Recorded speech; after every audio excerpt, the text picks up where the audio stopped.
So with patch 8.6, Hi-Rez brought Classic Joust back into the game. And to say that that was a controversial decision would be a bit of an understatement. Ahoy, my name is DukeSloth, and today we're talking about the return of Classic Joust / Duel. Let's begin by talking about Joust as a 3v3 map. Now, the Classic Joust map, when it came back, actually got a few changes. It's not quite the same map that we used to have.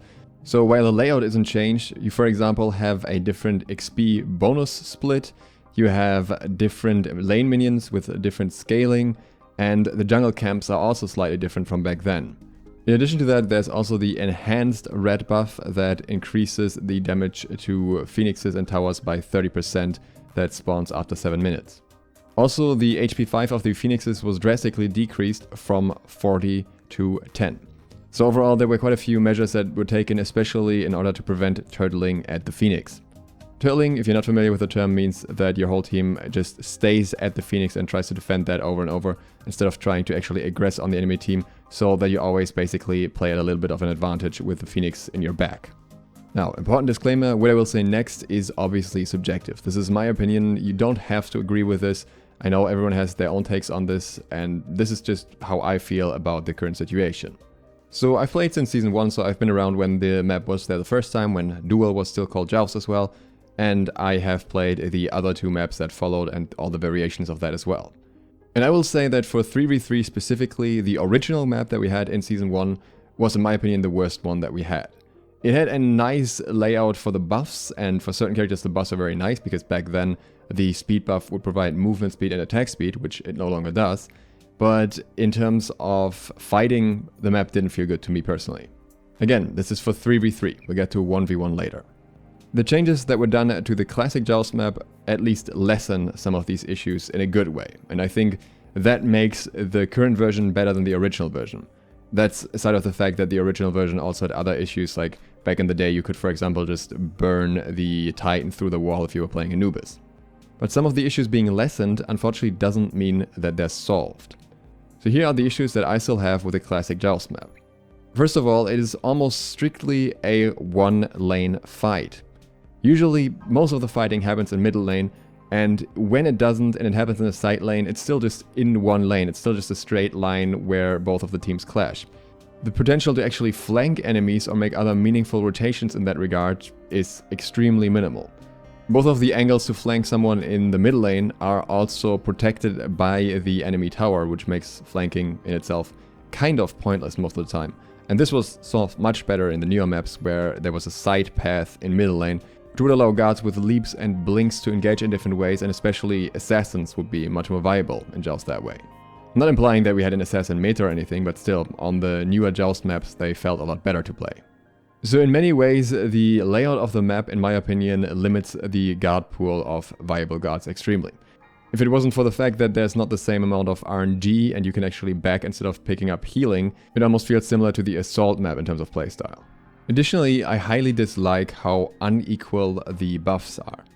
You can argue that maybe the mana buff is close to the damage buff, depending on if you need MP5 and CDR or if you want more power and damage. I would say most people probably prefer the red buff here anyways, but the speed buff most certainly lags behind. And that is something that was actually better in the older versions of the map.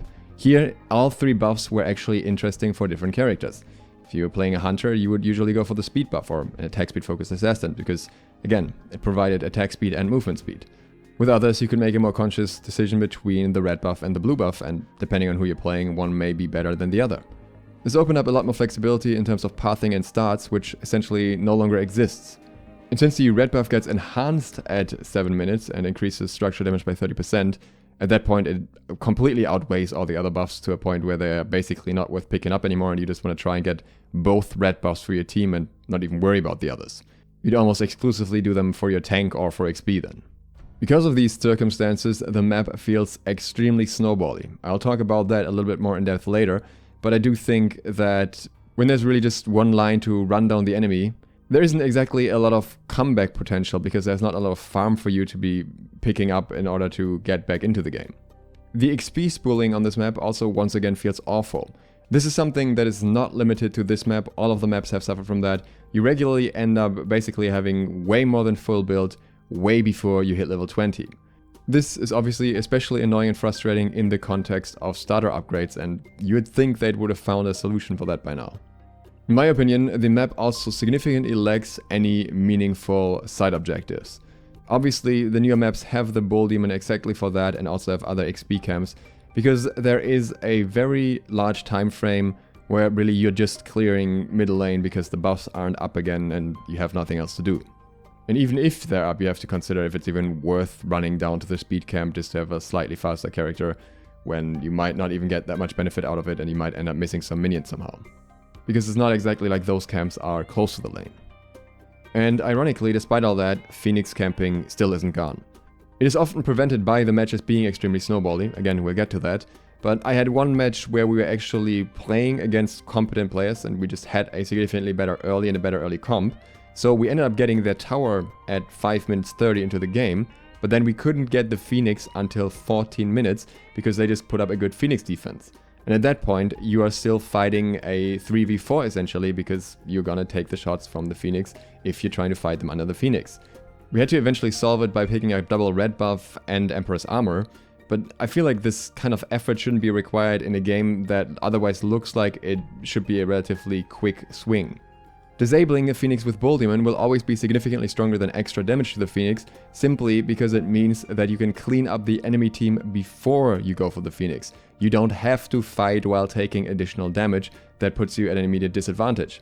It doesn't matter how much extra damage you do to the Phoenix unless you instantly one-shot it, as long as you have enemy guards to deal with. And even after that, it's relatively easy for the enemy team to turtle at their Titan. Not as easy as the Phoenix, but still significantly easier than on other maps that have larger open areas for the Titan. And this again leads to the same issue that I described before, which is that it extremely limits the amount of highly viable guards. Of course, you can always play anything, but that implies voluntarily putting yourself at a disadvantage. And one last minor gripe that I have is that the new 0-second spawn timer feels extremely rushed, but then again, that has often been the case on old Joust maps as well. I just think it's not necessary for it to be quite as hectic. But along with all these things, I've also heard a massive amount of reports of people saying that their matches were extremely imbalanced. And I've heard a few different theories as to why that might be, but nothing really adds up. And I've asked around on Twitter as well, and a lot of people confirmed the same thing, and I think one example really stood out. Faye, Slaney's fiance, told me that she and Slaney and Harry, so Variety, were playing matches together. So we're talking about some very experienced players with a very high MMR, and they were matched against a Nox that couldn't hit her abilities and would dash the wave. Obviously single encounters of stuff like this can happen, but it's very unusual for so many people to report a similar thing, and almost every match I've had so far was a complete stomp in one direction or the other. So while I can't confirm this, I have a strong suspicion that something went wrong with the matchmaking system internally when switching over to this map. Maybe the old MMR from that map was copied, or maybe it was reset or something else, I don't know. Again, I have no substantial evidence of this that I could use to prove this, but something feels off, and that I think contributes even more to the snowballing feeling. It could also be that because the map is so snowbally, the matches just feel more unevenly matched, but again, it feels very strange overall. Now, to be fair, on the flip side, I think the previous Joust map that we're playing on before, for 3v3 specifically, also didn't feel that great. It just had a little bit too much side farm going on, a little bit too many camps, and often it just didn't really feel like you were focused on fighting the enemy, in my opinion. I think to this day that the Season 3 map was actually the best Joust map. Specifically the version with the modification from patch 5.13, I think, where the additional neutral camp near the Bull Demon was introduced. Not only did I find the map the most visually appealing, it also had very nice different passages for contesting objectives and also for zoning off enemies, like for example the different gaps around the red buff. And I think just taking that map and doing subtle changes to it would be the best map that we could possibly have. Maybe add like one more neutral camp, change the gaps up slightly, and in my opinion that would be the perfect map. I could imagine that with their cycling of the map, they might bring that one back at a later point as well, which would make me personally very happy. Now, a few words on Duel though. I think for Duel specifically, the old Duel/Joust map, the classic map, actually makes a lot more sense. I think just having this one lane with a little bit of side lane just has more of a dual feeling where you're really focused on fighting the enemy. It doesn't have to have a massive map around it with a bunch of objectives that you constantly have to contest over. Season 1 was legitimately the only time where I seriously played Duel for a bit because I thought it was by far the most interesting version and I just didn't have interest in playing Duel on the other maps after that. That said, there isn't really any Duel going on in Australia, so I haven't had the chance to play the classic Joust/Duel map as a Duel map, and I can't really speak to the changes that have been made here because as far as I can tell from watching some streams and watching some videos, the Joust map also plays significantly differently in Duel now. And along with that, we also have completely different guards that are viable now, especially due to the starter changes. So really a lot of what used to be there is also different. And once again, speed buff is ruined for some reason, which was one of the most substantial factors of that map. I personally think this map could be used as a foundation for Duel to finally separate the Duel map from the Joust map, because I never thought it was a good idea to keep them both combined for completely different playstyles and game modes, but I don't know if Hi-Rez wants to do that, and I also don't know if the general community likes this map for Duel specifically. Some of the issues that I described from Joust most certainly apply for the Duel version as well, so I can imagine it's not liked by everyone. As such, no strong opinion from me on that one, just more of an anecdotal thing based on my previous experience with the map, but I do think that for 3-3 especially, the current map just doesn't feel good, and I hope that Hi-Rez decides to switch relatively quickly, be it to the Season 3/5 map or to the newer Season 7 map. Now, if you want to hear more ramblings about the past of Smite, I have some interesting stuff coming up soon, so if you want to see that, click like and subscribe, or I will come up with a new outro soon because I haven't really thought of anything yet. It'll come when it comes. Thanks to my patrons for making this video possible, that is That Nick Walker, Dwayne Brennan, Lanta25 Green, Zelaria, Zed the Undead, Nevitz Jr., Rawas, Angel, Z Ferroli, and everyone else you see here.